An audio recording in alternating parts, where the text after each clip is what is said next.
Okay, so the Kimi team just released K2.5, which is their first multimodal model. They are calling it the most powerful open source model to date. If you go by the benchmarks, there is some truth to it. It beats giants like GPT-5, Gemini 3, and even Opus on a number of key tech benchmarks. And their main pitch is that it provides similar or better performance compared to some of the frontier models at a fraction of the cost. Now, from what they have shared, it does seem to be a pretty strong coding model, specifically fine-tuned front-end design. But this goes beyond a single model. They actually released a whole new system called Agent Swam. We have up to 100 different sub-agents executing tasks in parallel. Now, this is not the first time Kimi presented this multi-agent system called OK Computer, which can basically do tasks on behalf of the user. But now this system is going to be powered by K2.5. Now, beyond Kimi, this is going to be a busy end of the month for Chinese companies. Qwen released Qwen 3 Max Thinking, which is not an open source model, but it's state of the art in its category. There's a new model from DeepSeek called DeepSeek OCR2, which just dropped. And I think these companies are trying to push out a number of different releases before the lunar year. Okay, we're going to do some tests later in the video to look at the actual capabilities of the model, but let's have a quick look at some of the benchmarks. So this is the first open weight model that crosses 50 score on the full humanities last exam, which is incredible because on the same benchmark, Gemini 3 Pro with high thinking level is getting 45.8. Now, on the agentic use cases like browser comp, it surpasses all the other models, even the proprietary state-of-the-art models. You could say there might be some benchmarking going on. We'll see. But specifically, it seems like Kimi is focusing on agentic use cases. Again, it's a very strong model. So on the SWE bench verified, we're getting around 76%, 77%, very close to state of the art out there. This model has multimodal capabilities, and this comes in the form of both image understanding as well as video understanding. And in both, it has very close to Gemini 3 Pro. If this holds true, this is going to be an incredible feat because the pricing of this model is pretty amazing.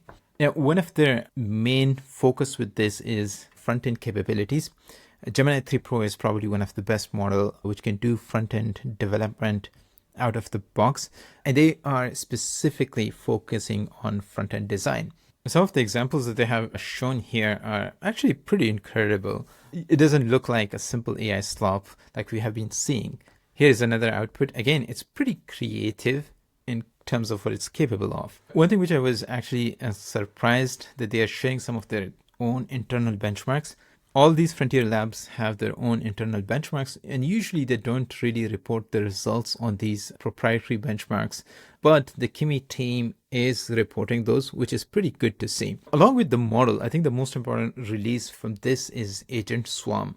And this shows that scaling out is critical. You can't just scale up. They give the Kimi model the ability to orchestrate multiple different parallel sub-agents to accomplish a task.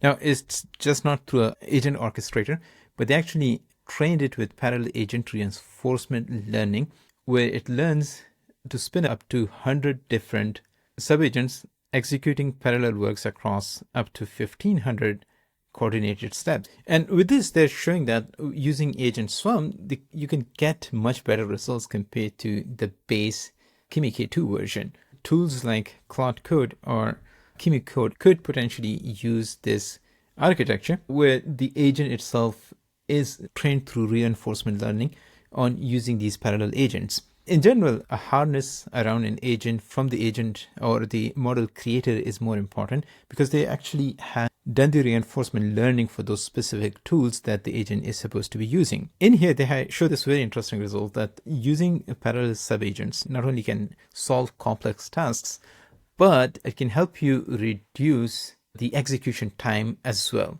Now, if you see here, the time taken by a single agent to solve complex tasks increases as the complexity of the task increases.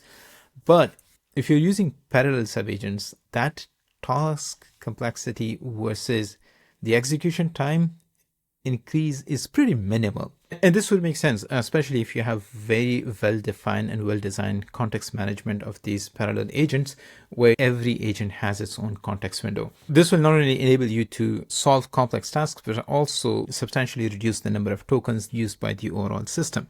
Now, some details about the model architecture before we look at some demos. It's still a 1 trillion parameter model.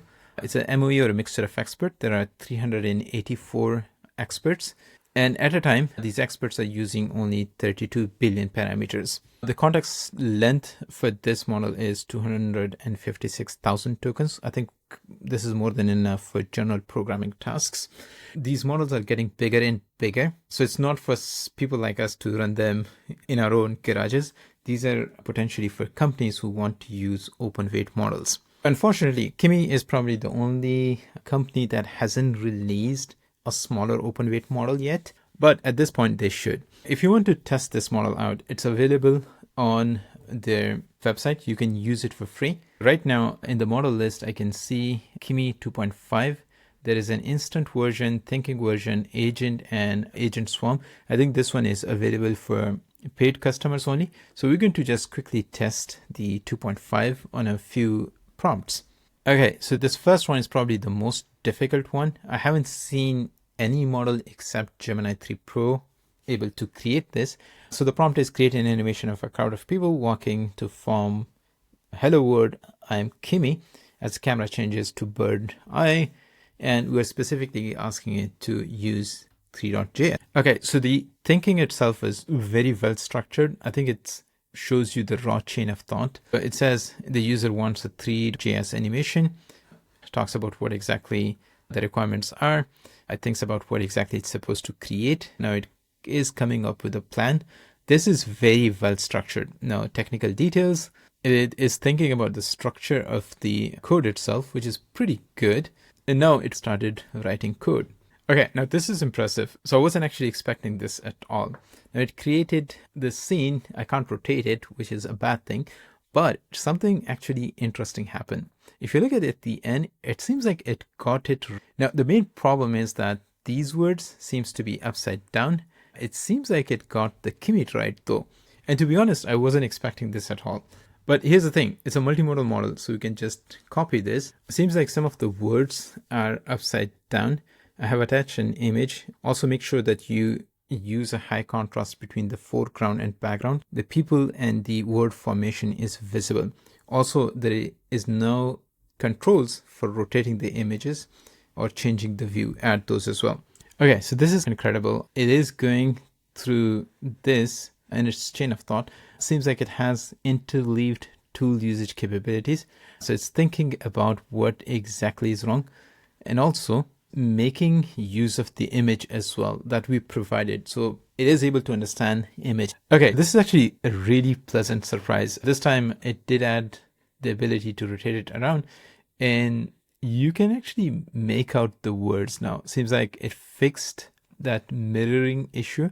It did put the people in the correct order, which is pretty incredible.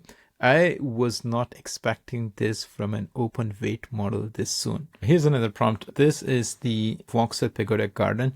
It is fully functional, although the UI design could definitely use some work. But when it comes to prompt following, it did a really good job. Okay, now one of the focus is front-end design. So I asked it to create a website. I wanted a new brutalist design, and it went ahead and wrote about thousands line of code. Now here's what it actually created. Okay, so the dark theme works, which is pretty neat. Also added these little animations, which is pretty awesome. Everything seems to be functional. It added the ability to run code, but this does not seem to be working. Overall, I think it's probably one of the best output that I have seen from an open weight model when it comes to design, but it's nowhere close to something like Gemini 3. I would rank it somewhere around Gemini 3 Flash, which still is really great. Now, overall, I think it's a very solid release and sets the tempo for the rest of 2026, both for open weight models as well as the proprietary closed source models. Have a play with it. I think you're going to like the vibes of this model. Anyways, I hope you found this video useful. Thanks for watching, and as always, see you in the next one.